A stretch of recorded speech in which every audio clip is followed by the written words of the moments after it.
Thank you, everybody, for joining us on our next episode of the Operator Series, featuring Andrea, the CEO and founder of Touchland. My name is Casey Armstrong. I'm the CMO over here at ShipBob. I'm actually entering my 7th peak season over here at ShipBob. I was looking at some of the numbers for our forecasts and some historical numbers. I think we'll actually do more volume this Black Friday, Cyber Monday, that like 5-day sprint, than the entire year that I joined, which was 2018. So pretty exciting to see. And I know Touchland can say similar numbers with the massive growth that you guys have seen. So I'm very excited to have Andrea Lisbona, the CEO and founder of Touchland, as I mentioned before, join us back on Operators. She was actually, I think, our first guest in season 2 back in 2021 in the weird world that we were all living in back then. For those of you not familiar with it, Touchland's a personal care brand. They've really reinvented, the everyday essentials by turning, hand sanitizer into a beauty product and really evolving from there. So thank you for joining us. And yes, I've got quite a few questions. I'm excited to jump on in. So something that, we talked about quite a bit is, well, one, you've built a brand that's really stood, I think, the test of time since you've launched. And we'll get into some of the launch stuff in a minute. But, from competition to macro headwinds to shifts in consumer behavior, it's not easy. And now you guys are in over 1,400 Ulta locations, as well as Sephora and Kohl's. And the beauty industry is insanely competitive. So maybe to start, how did you go about thinking of Touchland as a beauty product? Sure. So I think when we think about the way the skincare world has transformed over the last 20 years, that's a testament of what happened. I remember 20 years ago when I had to cleanse my face at night. It was a chore. It was a homework. I was not looking forward to it. I would get a wipe and get over with it. And nowadays, when you look at everyone's bathroom, it looks like a beauty store. We have more products than a year of consumption needed. And we look forward to that. Like I always say, I have a very busy schedule and I always look forward to my AM and my PM routines. It really helps me feel like I'm taking self-care, feeling that I'm doing something that is good for me, that makes me feel good. And when we think about personal care, that's even harder. Like no one look forward to, for example, sanitizing their hands. And most personal care brands approach this in a very different lens of the beauty world, which is like education and fear marketing and so on. And so we really wanted to create something that would, through the customer experience, the form factor, the formulas, the sensorial experience on fragrances, that would really transform something that you're not excited about into something that you want to do. And I think the way that Touchland has differentiated in this industry, it's really being very authentic about who we are, what do we do.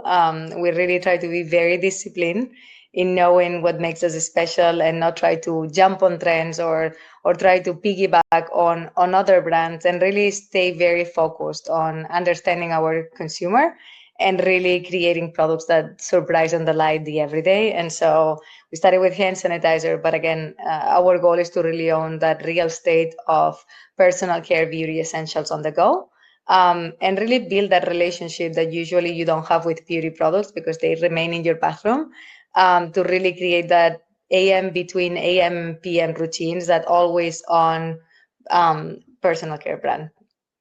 And remind me again, which year did you guys launch? So we launched in the US in the end of 2018. We started with a Kickstarter campaign.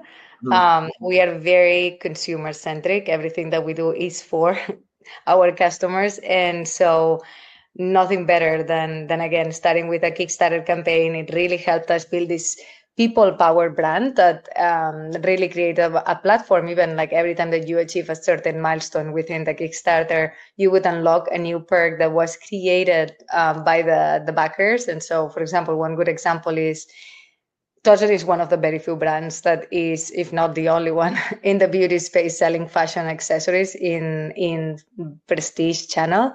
And we're doing it very successfully. And I think when you look at the business around the phone cases and so on, and really how you dress your tech devices in a way that match your outfit and your vibe, we've been able to do so with beauty and personal care, which is very unique. And so that was something that was part of this Kickstarter campaign that customers and backers requested as the first milestone, like to create cases to attach to key rings and have an easy handle of the Touchland mist.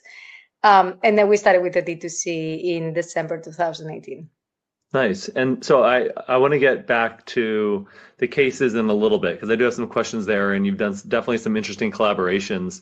But to start, because you guys got an Ulta and spread pretty quickly and then got into some of these other stores. So as you look back, and maybe some advice for other entrepreneurs out there, how do you think you were able to crack that? I guess two questions. How were you able to crack that and get into Ulta? And then what were some of the challenges you had to overcome, because they were probably a little confused why this hand sanitizer company, and I know you guys are more than that, but why somebody in your guys' space was trying to get into a store like Ulta? Yeah, okay. So the first one, I think it is very important that you time the right moment for a retail launch. I always say it's not about hitting the shelves. There's nothing to celebrate about that. It's actually a very big financial exposure. You gotta go into retail when you already have demand, and you gotta time it the right way. Like some brands make it because they have connections into a certain retailer and so on.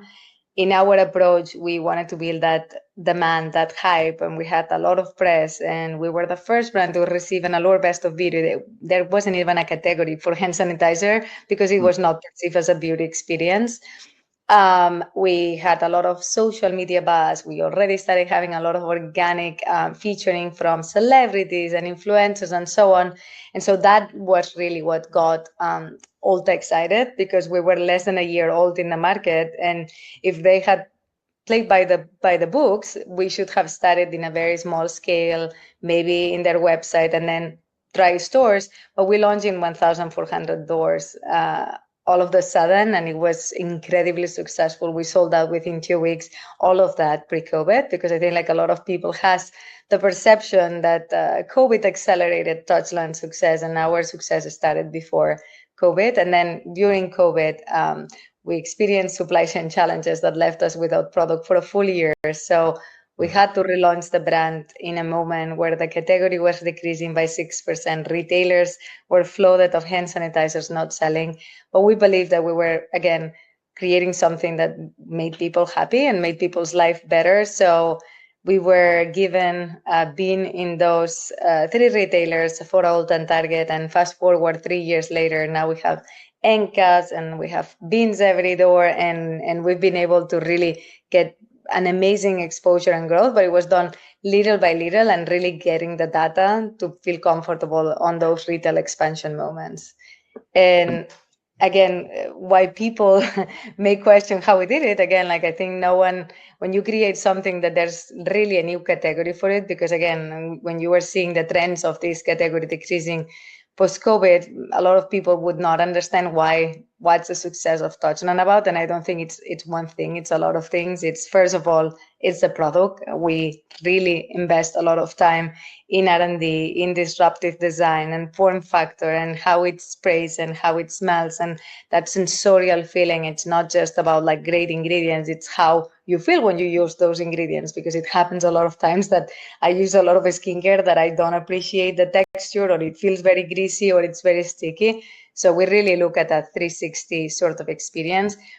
And then again, like how we did things, like we were very selective in the distribution strategy. We were very selective in how we grew our social channels. And so it's a lot of things that ultimately created this sort of Touchland momentum that we've been sustaining for the last years. Yeah, and you talk, I mean, it's, very apparent every time we talk, just the amount of thought and care that goes into designing the product. You said form factor, the entire product experience.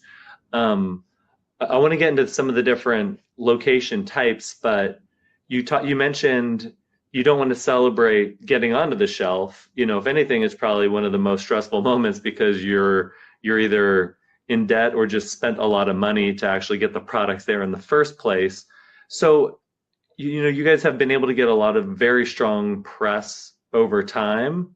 But before, when you first got into these Ulta shelves, people didn't necessarily know who you were, and they weren't necessarily repeat buyers like myself. So how did how are you guys able, do you think, to manufacture selling out within 2 weeks from being this upstart? Yeah, I think it's because again, it's such a unique product within the beauty space. I don't think people like you get stopped in the street. Like I feel like I've been in a lot of like airports or like in places and it's like, what is that? And it Mm. really it's such a unique packaging that the first thing that you get in public is like, what is that? And suddenly you become a Touchland salesperson because it's like, it's my hand sanitizer. And so I feel like that kind of unique design creates curiosity. And again, like the price point, it's an affordable luxury. You can have like those micro joys, microscape moments during your day for a very affordable price. And so I think it's almost like word of mouth, like people somehow knew the brand from social media. Everyone is like, I've seen this product in social media, I've seen this product from this celebrity. So even from the very beginning, we really had taken over that social media vibe. I think we were one of the very few brands that jump on the TikTok platform in 2019. No one was there. I think everyone started to join later in 2020. And I think kind of that helped us because the algorithm enabled us to get millions and millions of views and people really recognized the trade dress of the design of the product and Yeah. ultimately became something that again in personal care is super unique because the word itself personal is something that it's for you. Like you don't go to a birthday party with a pack of deodorants and you give it to the birthday girl, like they she would be a little bit upset. And so I think the fact that we've been able to turn like a personal care category into one of the most successful requested gifts, it's very unique because you get, again, once you discover the experience, that word of mouth happens because people has the need to share with their loved ones. And so that really expanded and propelled our growth, like from really getting those evangelists that converted and converted more people around them.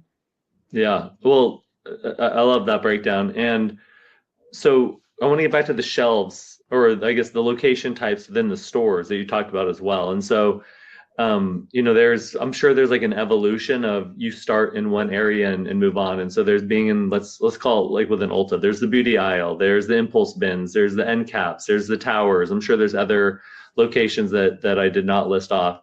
So if you can help us think through, maybe giving advice to yourself the first time you were going in these, like how should a founder or entrepreneur think about these different location types and are there pros and cons of each of them? Yeah, definitely. I think the impulse location is, again, the word itself says it's impulse. So I think if you have like a price point that falls within those lines, it's one of the most coveted spaces in the store because, again, every time that you're at checkout, you get very yummy. You pick one thing here and one thing there. So in our case, we started there. We quickly were growing from 1 bin, 2 bins, 3 bins. Then we got inline spaces, we've got towers and etagers. So I think the beauty about Touchland, which again, does not always happens, is that there's no cannibalization, which a lot of brands see. Like the more spaces they get, some of these spaces start stealing productivity from other spaces. In our case, every time that we add a new space in store, the productivity of the previous SKUs continue growing and the new SKUs catch up to those. And so that's why in this case, we've been awarded more and more spaces within the store. And again, sometimes it's a matter of like price point, it's a matter of like popularity. Those impulse bins, like you have to be extremely efficient in terms of velocities because they want brands that sell very well because that's a very good real estate. And then again, I think the challenge also for Touchland is that Touchland is a lot of things within the beauty space. Touchland is body, Touchland is skincare, Touchland is fragrance. So even within the store that they have those different like areas of the store, like we could be living in every single area, like wellness, body care, fragrance. And so I think selecting very well and making sure you have presence in as much locations as you can, it's great because the stores are very big and sometimes someone may end up looking for you in an area that you're not there. So in our case, we've been blessed over the last 3 years to go from 1 bin to this, again, rollout of multiple touch points within the store. So speaking of people finding you, in you're not there, let's talk about maybe the geographical expansion. And so I know before we jumped on, Lindsay, who helps run all this for us, mentioned that she was in Japan and was giving some away, and her friends over there even knew who you guys were. But you guys have been very thoughtful and methodical in expanding. And so I know you're primarily focused on the US today. So, but you are exploring other countries. And so you don't necessarily need to share where, but I'm curious, like, how do you think about the when and the where in global expansion? Definitely. I think like it's extremely hard to say no. And I think that's one of the hardest things that entrepreneurs have to do is like say no. Like we've been approached by places that I admire, like department stores around the world that I've been there. And I'm like, when I was a kid, it would be so cool to be here. And they approach you. But the reality is that whenever you go into a country, like you only get a chance to do it right once. And so for us is really understanding where we are within the maturity of the US, because again, we've been growing triple digit for the last years, and it doesn't seem we have like a very small brand awareness still to date. So there's still a lot of channels that we did not tap into, a lot of growth within our current partners within the US. We're introducing very soon innovation that we've been working for the last years. So there's within the US so much still to do that we wanted to, again, look at international in a way that makes sense, that we can display the brand with the same magic and the light that we've done in the US, being so thoughtful about everything that we do, from our community program, from our social media, from our website, everything. And so we've been postponing that to really be prepared for those moments, and then selecting partners that are going to do a very good job helping you build a brand in those countries. So next year, I cannot tell where, but we're going to go into 2 countries. And we're very excited about that because we've been working for now 2 years, because again, it's not just I want to go to a country. Like at the end of the day, it's compliance, it's registration, it's inventory, it's product. There's so much that goes into that it's not like, oh, I want to go next week and it's gonna, I mean, you can do it, but we want to do it the right way, having everything in line, having partners and so on. And so yeah, it's hard to have said no to an amazing opportunities. Hopefully those opportunities will be there because the brand will be stronger. We're doing a lot of big efforts next year to introduce the second category that we've been working for a few years. And again, we want to do it in the US. We want to surprise and delight people here. And then when we go international, we can do the same sort of success. Awesome. And speaking of partnerships and brand, you and also the cases that you mentioned earlier, you guys have done some very interesting collaborations. And so I know you did something recently with Hello Kitty. In the past, you all have done stuff with Disney. So what was the first big collaboration you did? And how did you go about deciding whether that was the right partner for the brand or not? We put a lot of time into that because I feel like successful collaborations start when 2 brands are authentically connected to the other. And I feel like customers are very smart and they can feel when it's like, this is just a licensing deal. They snap a logo on a product just for the sake of getting more exposure. And I think in our case, we've been dropping a collab 1 a year. Like, so we've been extremely disciplined and like not, again, overloading with collabs and so on, and really selecting brands that we're excited about and that share sort of like same principles and approach. So the first one that we did was Disney, and we did it the Touchland way. We did it with like a deco pop art inspired set that it was designed to be also hanging your wall when you use the product inside. Very cool. We were very proud of that. Then the second collaboration that we did was with a Smiley, also very in line with Touchland. Like again, Smiley started to celebrate. It was in the 1960s, post the war and so on, and they wanted to celebrate the good things in the world. So they started with a newspaper that it was only about good news. And so we thought that this could be an amazing partnership because they really had those values about celebrating the good things in life. The third collab that we did came because they were fans of the brand, and I was very impressed with like their discipline, and it was the #1 K-pop group, female K-pop group in the world, Blackpink. It was tremendous success. It was very authentic. They organically promoted it because they actually love the brand. So that was really, again, being a female founded brand, that group, if you see the documentary in Netflix, that strong woman camaraderie on stage and how they support each other and so on, we really felt inspired. And then the last collab that we dropped a month ago has been Hello Kitty, and it's been, every collab has been beating the other in a way that it's, I mean, you guys may have seen the numbers, but I mean, we did it with the launch of Hello Kitty, I think even more than the Black Friday, Cyber Monday last year. It Crazy. was insanity.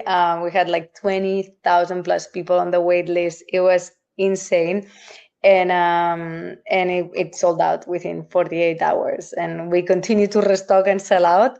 And again, it was an amazing collab. This was the first collab that we designed a fashion accessory for it, and again, it's to die for. It's like a cute case with the ears and the bow, and it's been an incredible success. And we always do this collab with a campaign behind. We did this very cool render of like the reveal of the collab. So we really put a lot of thought into how do we deliver these collabs as much as the product behind. That's awesome. And yeah, I saw the Hello Kitty one go sell out really fast. So that's congrats on that. With somebody like Disney or even Hello Kitty, with Disney to start, how did you get that first one done? And I'm also curious, like, how do you position like what's in it for them? If it's a company like Disney or Hello Kitty, their revenue numbers are just so off the charts that no matter what you do, you can't even make like a dent to like the tiniest sliver of, impact for their revenue. So yeah, how do you position the partnership where they're excited to do it as well? I think the world of licensing is changing more and more every time, and you can see it with a lot of brands that they're starting to collaborate with luxury brands. They are starting to collab, and it's not about, again, the revenue. It's about being relevant. Some of these brands have decades, if not hundreds of years, and so to be able to be relevant, these collaborations are not anymore like only seen through the lenses of the royalties and how much royalty I'm going to make with this customer versus another. It's about their own brand building and becoming relevant over time and being able to join forces with brands that tackle maybe audiences that they want to continue to make efforts with. And again, Touchland is extremely successful with Gen Zs and Gen Alpha. So definitely for them, it's a good way also to be constantly connecting with younger audiences. And so I think the world has changed a lot in terms of licensing deals, and it's very exciting because they are becoming even more like disciplined and rigorous about partners that they collaborate with, which makes these partnerships even more important because again, they really select and hand select brands that they think that there's going to be an added value for the customer and their fans to see this collaboration. And curious with Touchland, what is the demographic split? Like male, female, or some of the different, age gaps? How do you think about that? I mean, I think the beauty about Touchland, which I also think there's a lot of commonality with Apple, is that there's not a demographic, it's a psychographic. I think we get a lot of data from retailers and so on, and they are extremely surprised because usually brands tend to be extremely successful with a specific demographic. Touchland really over-indexes in all demographics. I think we all can see that definitely the early adopters are the Gen Zs, the Gen Alphas that bring the Touchland experience into the household. And then they kind of convert everyone within the household to it, but they definitely discover it on social media. They see it in class. They really like it. And again, for parents, it's also exciting. Like, again, like that your daughter or your son is asking for their birthday, like hand sanitizer. They're like, sure, of course. So I think it is very unique because when you build something that you can have a 6-year-old have a very exciting conversation with an 80-year-old about how much they love Touchland, and you see these videos. To date, after 5 years, I still like I'm scrolling through TikTok and you can see my smile, like because it's amazing to build a product that, I mean, I see like some of these videos that I see some kids yelling and crying and like they cannot even speak. Like that is a very amazing feeling for a founder to be able to create products that detonate these sort of emotions. I think it's a dream and the ultimate reason why you go through this crazy journey of 24/7 non-stop. Everyone is like, when are you going on vacation? I'm like, I don't even know what the word is. It's like, it's been for the last 5 years that the craziest journey of them all. And because of the reaction when you put the product on people's hands, you would do it over and over again every time. Yeah, that's great. And so I know we're almost at time, so I want to wrap up with a couple of questions around the holidays and Black Friday, Cyber Monday. So we just launched our annual gift giving guide highlighting a bunch of awesome brands, including Touchland, for men and women, or you can go in any direction you want. Like, what are the most common scents that you're seeing people buy for those people listening that have not bought Touchland before? I mean, the beauty about Touchland is that the average that people buy is 5-6 units at a time since the beginning. So definitely we have very strong sellers. Like we have, for example, the wild watermelon has been always an extreme successful one. Blue sandalwood is very successful. Rainwater. Then we have our premium SKUs, the rose water revitalizing hand sanitizer, and the lily of the valley ultra soothing. Those are extremely successful, and again, they feel amazing on the hands. They have additional benefits on the formulas. So again, it's scents are so particular. Like it's incredible because again, I love, like, for example, I'm like a sweet person. I love vanilla blossom. I love rainwater. I love lavender. But then again, like you have like, again, the blue sandalwoods, the wild watermelons of the world. And again, there's a scent for everyone. And Touchland build profiles of scents that I almost say it's scents for people that don't like scents. Like I feel like some scents for me are like, give me nausea, and Touchland really creates these refreshing moments, microscapes, without really making your stomach go upside down like some fragrances.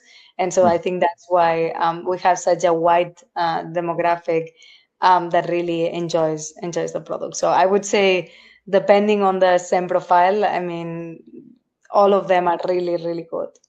Yeah, I need to increase my risk appetite. I always get the scentless one, but I was with our COO and co-founder Dave a couple weeks ago, and I forget which one he had, but it was one of the stronger scents, but it was really good. I know he was using it for the hand sanitizer as well, but he just kept saying, he's like, you got to smell this, you got to smell this. So yeah. I know people are attracted to that as well. So my final question is, you mentioned you guys have been growing over 100% year over year for multiple years in a row, which is just incredible. That is such rarefied air for brands, especially that have been around for multiple years.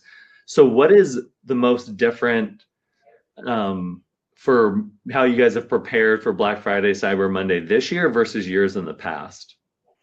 I would say inventory. I feel like every year, like, we learn from the market. It's we still, I think, and it's not just for us, it's even our retail partners. Their favorite sentence is, how high is high for this brand? Because no matter what we forecast, we always end up selling out. Even with Hello Kitty, we're like, we're just putting 5 times more than the last collab. Guess what? It's sold out. So I think, like, what we're doing this year is, again, like, being extremely data driven and trying to forecast as much as we can what we think it's going to sell and have the inventory to support it, because it's every year it's extreme surprise for us. That's great. Well, Andrea, as always, thank you very much. I always learn a lot from these, and just love hearing your story, and can't wait to see how you guys continue to grow this Black Friday, Cyber Monday in 2025. So thank you very much. Thank you for having me.